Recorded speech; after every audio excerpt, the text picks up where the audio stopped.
go. Today's gonna be a good day. Welcome to today's video, everybody, and we've got a special one for you.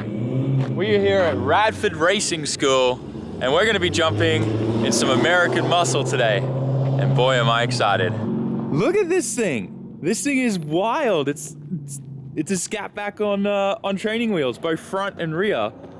And Corey was telling me before that this is like so you can teach people like when a car understeers or oversteers, because you could just like raise the front or raise the rear depending on what you want, right? So when we talk about hitting switches, yeah, this is what we mean when we hit switches. We got hydraulics lift, we have the front and the rear, so you can induce understeer or oversteer. Oh, it's on.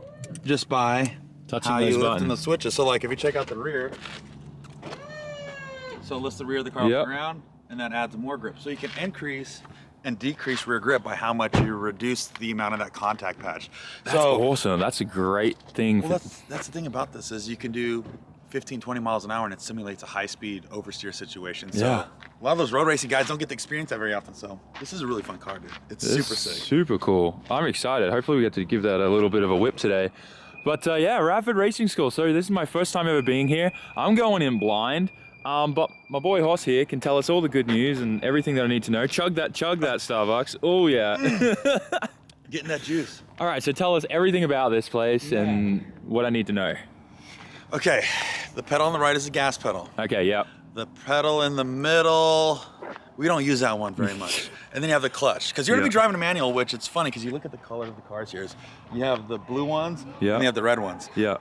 Every blue Dodge that you see on the facility they're automatics, and then all the red ones you see are the manual. We interrupt this program to give you a message from our sponsor, SAMMIT.net. We just brought back the OG SR20 hoodie, the one that you guys love the most, the one that always breaks every single sale record whenever we drop it. So that is currently live. And then we have the all new, all I want for Christmas is Car Parts Christmas sweater. My favorite item. I think it is the best thing ever to rock up wearing it at all of your Christmas lunch dinners and gatherings and whatnot, to make sure everyone's aware of that all you really want for Christmas is car parts. And then we're doing something that we've never done before. And you guys messaged us so much asking for this very thing. Well, we finally delivered, and we are doing a limited run of numbered and signed posters. We're using my all-time favorite photo from my first rookie year in Formula Drift J2 at Sugo Round, where we got top 4, and you can see that I'm driving the S15. It's a really epic photo, and I hope you guys like it. This is the first time we've done anything like it, but it is now live on the site. So head to SAMMIT.net right now and grab yourself some merch before it is too late. Quick reminder, Christmas is right around the corner, so it's a perfect time to grab those last minute gifts. So if you guys remember back from Fuel Fest, this is actually part of that Fuel Fest facility, because right on the other side, that's where we were just the other day. That's where the drag strip and everything is,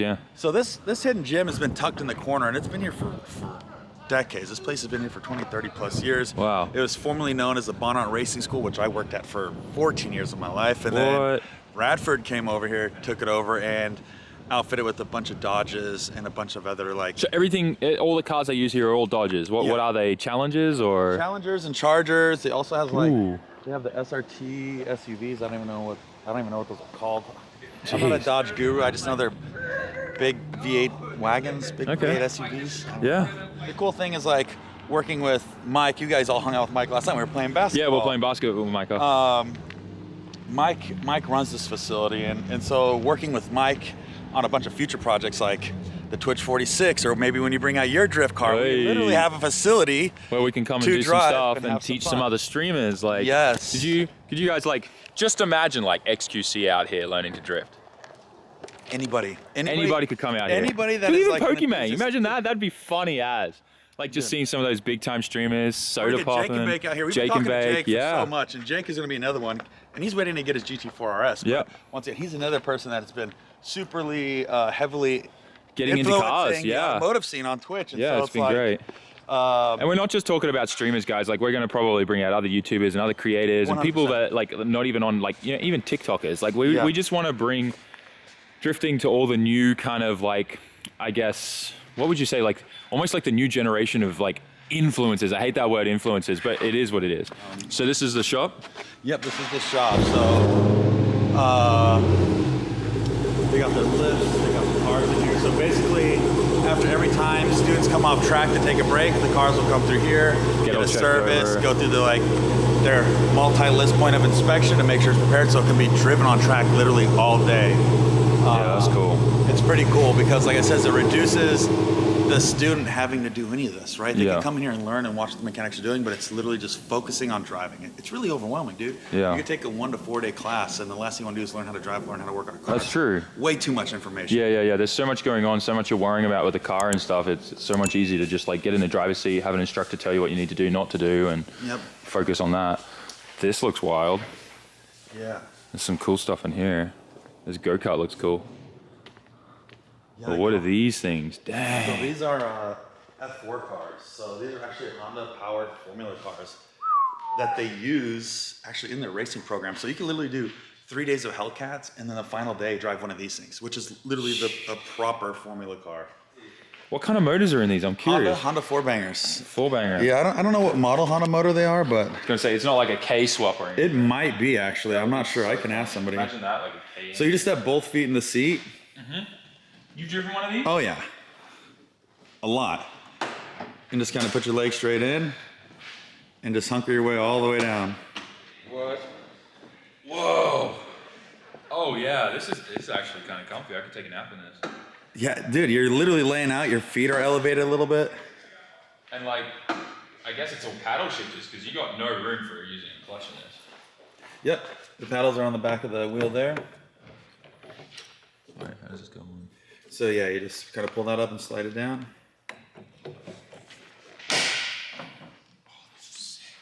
And you're so low to the... Wow, it's like you're lying down. This is really comfy. I wonder if they'll let us drive one of these today. Dude, with the water on the track, they'd be like, you guys are crazy. Oh my God, dude.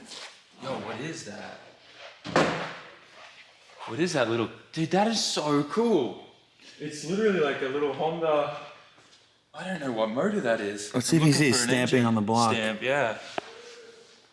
That's sick. It's so cool how with these cars, like I was looking at this with Rob Dahm, like the engine and everything is part of the chassis. Mm-hmm. Like the wheels and everything connect to the transmission and the whole block flexes with it and stuff. Super cool. I wonder what motor that is. I'm really curious. It may be I see like a stamping on this side, but... It may be a K series, but I don't know. Someone in the comments will be able to tell us what motor this is just by looking at it, but I don't know. We just found one of them completely disassembled here. I guess they're doing some repairs on it.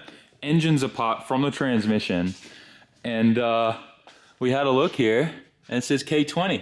So when I saw 20C1, it was K20C1. That makes so much sense. So there's literally a K motor in there, and this is the new kind, which the exhaust manifold's built into the head.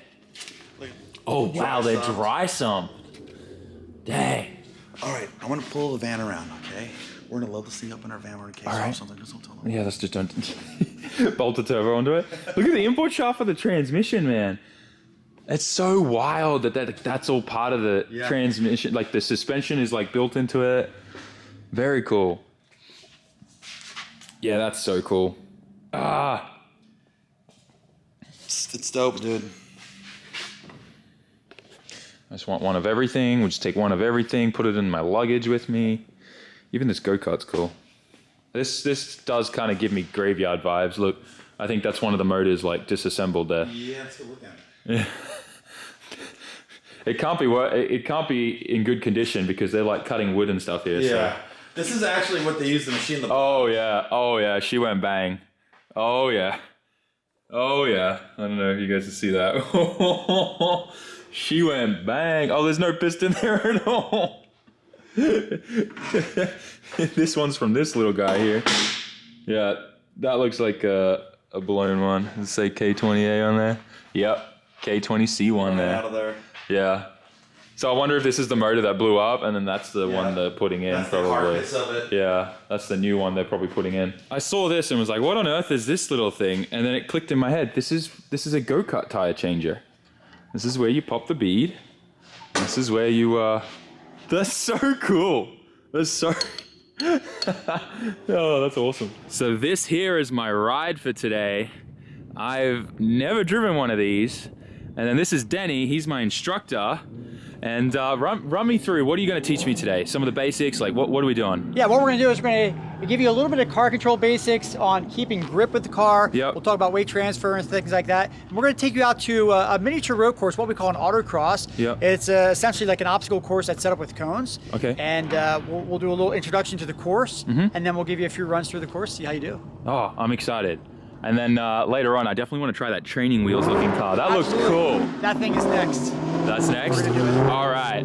And for those wondering what an autocross is, this is this. All the cones everywhere, kind of like you called it a pumpkin patch, right? Kind of looks like a pumpkin patch with all the cones. A big sea of cones out there. Nice. Awesome. I've never actually done a what did you call it again? An autocross? Autocross. Autocross, yeah. I've never done that before, so this is going to be great. I'm excited to learn more stuff about grip driving because, as you guys know, I want to get into that more this year. And we might have an Evo already at home waiting for us, another one. We're going to roll you slowly through the autocross, just show you the corners and where to go, what to do. And then we're going to switch seats. I'm going to have you do a few runs. Yep. It's going to be a good time. Yeah. And you said you've never driven one of these, right? No, I've never driven one of these. So you know what this is, right? I know it's a Dodge. Yep. And is it a Challenger or is it a... This is a 2019 Dodge Challenger SRT Hellcat. This thing is freaking awesome. It's a 717 horsepower. From the phenomenal factory? car. Oh yeah, from the factory. That is insane. And how much does this weigh? About 4,300 pounds. I think this is going to be the heaviest car I've ever driven too. Not including the truck back home, the loader truck, but this thing that's wild. Yeah, you'll love it. It's actually a great car to drive. As you drive it, you're going to find it handles pretty well for what it is. It really is. I mean, we use these in all the high performance driving classes and the racing classes that we have here at the school, and it does pretty darn good. All right. So let's take a slow roll through the course, and I'll do a little faster roll, and then we're going to switch seats. Ready? All right, sounds good. Yeah, let's do it. All right. We'll start off right by the awning. I'll tell you when to take off. Go ahead and start from first, and then the whole thing will be done in second gear. Okay. So as you come down this straightaway, you see it's just a big course made out of cones. You're going to have a light left-hand turn that comes up, and there's a white cone right here. When the bumper of your car goes past that white cone, that's where I'm going to hit start on the watches. Okay. So you're going to blow right by this. Yeah. Okay. Now, as you can see in front of us, you see the cones kind of start to take a turn, and it gets tighter and tighter and tighter. It turns into what we call a decreasing radius corner. And so it starts off broad, sharpens up at the end. Right now is a good time to start looking into the turn and thinking about how you're going to get the car through the corner. So look through the corner. Think to yourself, how am I going to get there? How much braking do I need? How much steering will it take? Yeah, see, normally I'd be sideways by now. Yeah. So I'm just like trying to think like where's the right position for the car, and I guess I would aim to try and somehow get the front of the car like into the apex, but because it's such a big radius corner, I'm not entirely sure how I'd set my car up getting into it. Well, that's what's great about coming out here. We're going to show you a little bit of that, and that's really going to enlighten you a little bit about how we drive with grip as opposed with driving with slip. But the car control aspect is still the same. You're still working with the weight of the car to make the car do what you as the driver want it to do. Yeah. So I want to apex nice and late here. So what I'll do is I'll wait until I'm pretty late in the corner before I turn in. Yeah. And as I go through the corner, I'm also easing off the brake, doing what we call trail braking. Yeah. And then when I'm finally done with the wheel, I can start squeezing on the gas as I unwind the wheel. I got a short little chute here. And then I'll ease out of the accelerator a little bit, just put some weight on the front, help the car get through this right-hander. And then I'm gonna let the car drive all the way out to the outside of the straightaway here. Now what I have next is I've got an increasing radius corner. It starts off really sharp. It kind of opens up at the end. Now, the common mistakes that people make in a corner like this is they typically turn in maybe a little too early, and they also go into this corner too fast. So it's just a tight turn. We just got to slow the car down. Again, it's looking into the turn, strategizing on how I'm going to place the vehicle into the turn, and this one requires us to take a little bit earlier apex. You ease off the brake as you turn in, and then right about here, you start looking through the remainder of the corner for where you want the car to go next. Squeeze on the gas nice and smooth. And then you're going to have one more constant radius turn coming up. And this one we treat like the first one where it's a later apex. You go out wide, turn in a little later. Okay. So you're looking into the corner, braking, and then you're easing off the brake as you turn the wheel. And we got a little cool sustenance here. We got some water. Some water there. And then squeeze back on the gas as you come out of that corner.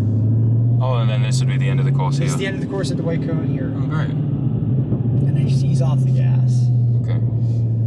Now, you're going to notice some similarities between a discipline where you're driving with grip and drifting. Is the visual skill set is still the same. You're still looking into the corner, figuring out what you're going to do before you get there. You have to start thinking ahead, reading the track, and deciding what you're going to do as you get through that turn. But most drivers, their eyes are right off the hood of the car.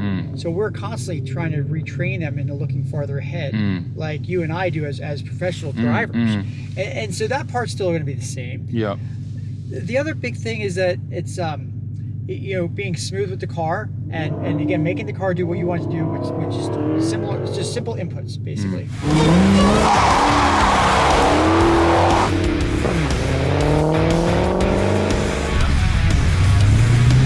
Whoa, that sounds so easy. Yeah.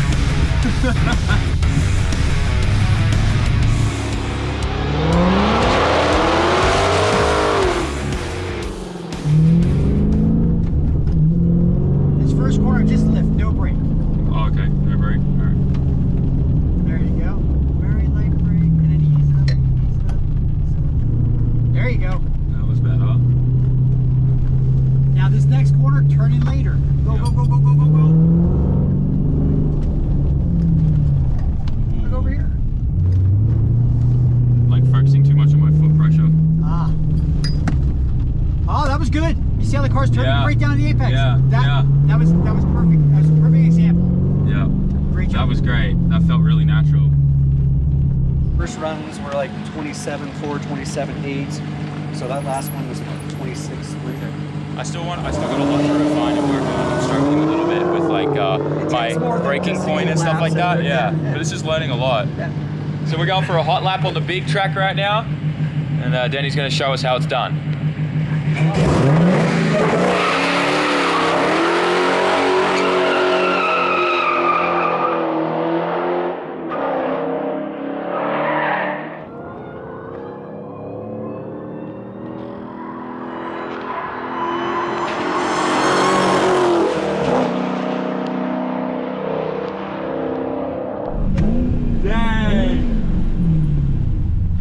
These cars are fun. They're really a fun car, man. It really is. It felt like we got air coming on that back section when you hit the ripple strip. The whole car was like that. Yeah, the whole right side comes off there. That is awesome. Dang, it was really cool to like see where you were braking, where you were turning in on big tracks like that. I couldn't get over how fast you were coming into that, and then like how quickly you were on the brakes, but then riding it through. Yes, and that's really the big cool. key. We were talking about how to use the brakes to that corner is to help keep that front end nailed down, so it really helps steer the car through. Yeah. And instead of throttle steering, we're trying to use the brakes to steer it. Yeah. That was really cool to see in action. Man, thank you so much. You've been doing this for 25 years, so you're a veteran, man. Killing it. We love what we do out here, you know? Yeah, that's great. And you find something you have a passion for, you love doing it, you know, find a way to make a living out of it. Yeah, man. That's it. That's all I'm trying to do. I'm so excited to get into more grip stuff this year and learn and put some of this technique we're learning today into motion. I'm really excited. We're jumping in, what did you call this car? It's our skid car. Your skid car. And this is what lets you allow to lift the back up and down and control like how much understeer or oversteer you get, both front and rear control. Very cool. Yeah, that's crazy. All right, well, I'm gonna jump in and we're gonna go to the skid pad and we're gonna do a few laps in this and learn some technique. It looks so weird seeing these wheels hanging out of the car like this. Yeah, so this is probably the most valuable tool we have to teach with when it comes to any student coming through the school. The skid car, what it allows us to do is teach a driver how to recognize and then correct when a car gets into a skid. Whether it's understeer, which is when you turn the steering wheel but the car continues to go straight, or oversteer where you turn all of a sudden the back end wants to kick out from underneath you. And so commonly occurs when you have rain or snow or ice, but it can also happen on dry roads as well if you're going into a corner too fast or you start to lose control of the car by doing something that you shouldn't have been doing. And so the great thing about this car is I can show somebody how to control a car that gets into a skid at 10 or 11 miles per hour. We don't have to go very fast. Again, I got 12, 13 miles an hour here. And I got these controls right here. And what I can do is I can lift the back end of the car up and make the car skid and then teach them how to control that, right? And so we'll go a little faster to show a demonstration. But they'll come in as if they're just driving normally, and all of a sudden the car skids out. The whole rear end skids out. Oh! Then they have to figure out, by applying the right techniques that we give them, how to correct that kind of a skid. Yeah. And so let's give it a shot. So when it comes to oversteer, and this is when you're trying to rectify a car that you're not intentionally trying to slide. Yeah, you're not trying to drift it intentionally. Yeah. You go around a corner or something like that, the car starts to skid. Look where you want the car to go. Steer into the slide and squeeze on the gas a little bit, and then just bring the wheel back. Point it to where you want, And then we can also do the same thing with the front end skidding, what we call the understeer. And this is one that not many people like this one. Turn the wheels like, oh no, it's not turning. People slam on the brakes and they target fixate at whatever they're headed towards. Yeah. And so obviously the better solution there would be to keep your eyes focused on where you want that car to go. Yeah. If you're on the gas, get off the gas. And if that doesn't help enough, gently apply a little bit of brake. Yeah. Why? I'm just trying to transfer weight to the front tires. Now the car wants to turn way better. Yeah. But how many people learn this on their own? That's right. It's usually a valuable lesson, and probably a very expensive lesson the first time you learn it. Yeah. Where you come to a school like this and you can learn it in a controlled environment where safety is number one. Where you want to go, lift off the gas, apply a little bit of brake. There you go. And now you're going where you want to go. Most valuable tool we have to teach with, right? Yeah, that's so good. Absolutely. I love that it looks like window switches too. Up, down. Yep, they are. They're the window switches from a older vehicle. It's just, we put them in there. We use these controls for a long time, and they work so well. Yeah. It's a purpose-built car to do exactly what we do with it. That's great. So I've been learning a lot about grip, and I've been learning a lot about this car. And there's a lot of things that Denny's taught me already that I'm just like, wow, I never even thought about that. And I'm already thinking of ways I can apply that in drifting.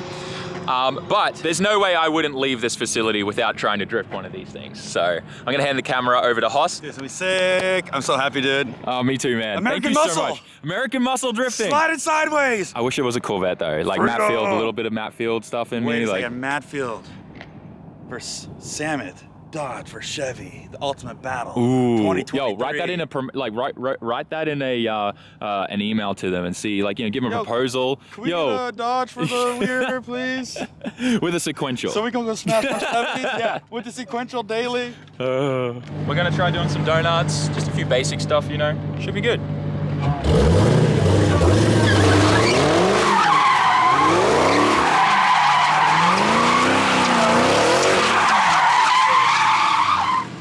Wow, this thing is such a boat.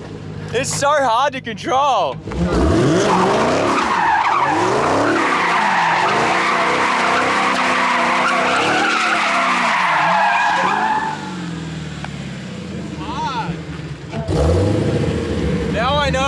Now I know why so many people lose control of these things, leaving meats and like taking people out.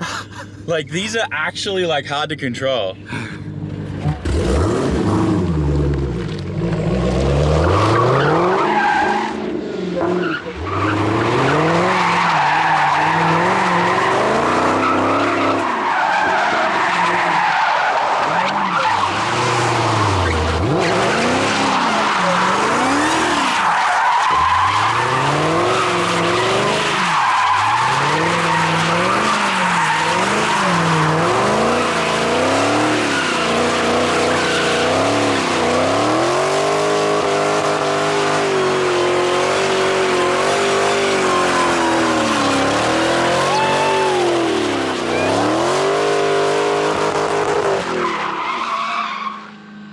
I figured it out. Just needs a bit of left foot brake. Yo,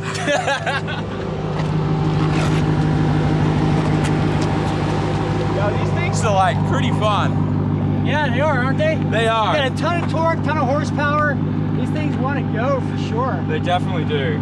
It just feels so like, because they're so heavy, like it's hard to get used to how do I explain it? Like just how quickly, like when you tip them in, there's so much weight that just throws them that way. So, yeah. Yeah, it doesn't take a lot to get one of these sideways. No, it doesn't. And it really helps me understand why I see so many videos of like these big cars, like, losing it when people put their foot down, leaving meats and stuff like that. That's what's so crucial about a place like this, where you can teach somebody those good car control skills. For sure. And you're going to see it too. You're eventually going to get out here. We're going to show you some of the stuff when it comes to road racing and performance driving with the grip. And And it's a different world for sure. Oh, And most people don't know it. They don't even know what they don't know. Yeah, for sure. No, I'm really excited. I think definitely next time I'm out in Arizona, we're gonna do some more stuff with these guys because it'll be cool to like go back to Japan, do a bunch of like grip stuff, and then come back and then like keep like getting more and more coaching from people like Denny over here, because then I can just keep leveling up my skill. And I've already thought of stuff that I can apply that he's taught me today into drifting and what I'm doing in FD Japan. So thank you so much, dude. Anytime, brother. It's been great. Let's go. Yeah, we cooked them real good. Yo, Haas, I see your car here. Can I scumbag you into some skids or? Oh, what? Oh, I was gonna park it back in the garage. You know, this is a show car now, so I just brought it out to show it. You can't. What? Go warm her up, come on. I got to burn some rubber, you gotta burn some too. Stop scumbagging me! Nah, you good, man. She's cold, go warm her up.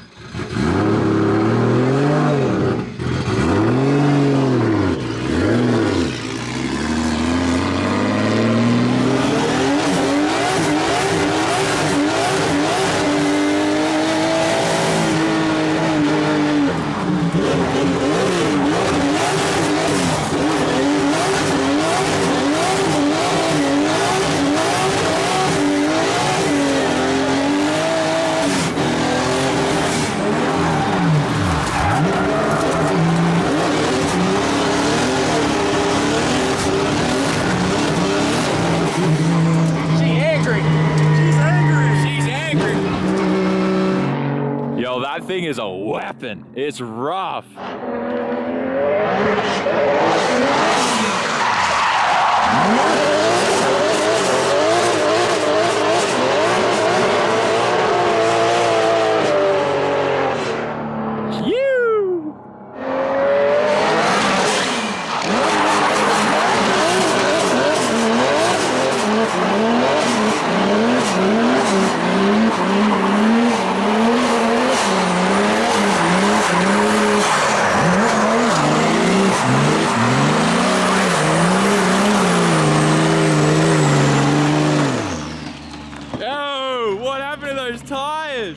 They just disintegrated. What? You're done. You're done. What happened? Your tires just completely delaminated, both of them. I only got 2 more left. They're done. We are back at the house now, and I'm actually packing and getting ready for my next flight to a top secret location that none of you guys know about before we head to Florida, and it's gonna be a banger. None of you are ready for that video. But this package just arrived, and it says, "SAMMIT, welcome to Arizona from the Hosfords." It's from you, bro. Hey. And I've already opened it, but just, what the flip? Like, these are the densest cookies I think I've ever seen. This one I'm excited about because that's like Mars bar or Snickers bar or something. But look at these cookies. I don't know if you guys like stalked my YouTube or something and you figured out I like cookies, but it even came with a cookie cutter. It expects you not to eat an entire cookie. So I'm gonna review these right now. I don't know what flavors they are. Do you know what flavors these are? I have no idea. Have you had these before? No, because I think they change them out every week, so they're never the same. Really? Yeah, they always change every single week. So you just buy the cookies of the week, and that's what you get. All right. Well, I'm gonna use the cookie cutter on this one first. Like a little pizza cutter guy. I'm just gonna, bro. Get some muscle in that. Oh, the cookie cutter's gonna break. I'm not joking. Going. Keep going. Keep going. Oh my god. There it is. That is dense. I had to put my full body weight on that. Yeah, that's a thick cookie. All right, I'm gonna also cut the Snickers one, so that looks amazing. This one should be softer, right? Let's see it. Oh, there it is. Oh, yeah, that's. I just said chat. Oh, you and your Twitch influence. The Twitch thing, dude. Welcome to Twitch world. All right, so I'm gonna try this one first. Pass the camera real quick, Corey. I guess this is Snickers. It looks like Snickers. This looks amazing. Roar. These are bad. Like, bad as in dangerous. Good, tastes amazing and incredible, but I'm gonna go home like 50 kilos heavier if I eat all of these by myself. Wow. How would you describe it? America. Like, you couldn't, I don't think you could sell this something this sweet and this dense in Japan. But this is amazing. I'm just looking right now at what they sent us. We got a chocolate chunk, a ginger snap. Oh, the ginger snap's gonna be good. It tasted like a Snickers, but it was called caramel shortbread. A peppermint cupcake. We got waffle. And I think that's it. We didn't get the classic pink sugar. We just got... Oh, and the M&M one. What's that? That's a waffle. Oh, waffle? That one sounds good, bro. Oh, and we got a mystery cookie. That has to Which be... was that one? The M&M mystery cookie. Yeah. Wow, I would never guess. All right, guys, I'm gonna head to the airport, jump on a plane, and probably pass out from food coma from those cookies. But I hope you enjoyed today's video. Smash that like button, write us a comment, and subscribe. Don't forget to go to SAMMIT.net and grab those Christmas sweaters while you still have time. Once again, SAMMIT.net, and I'll see you all in the next one. Peace.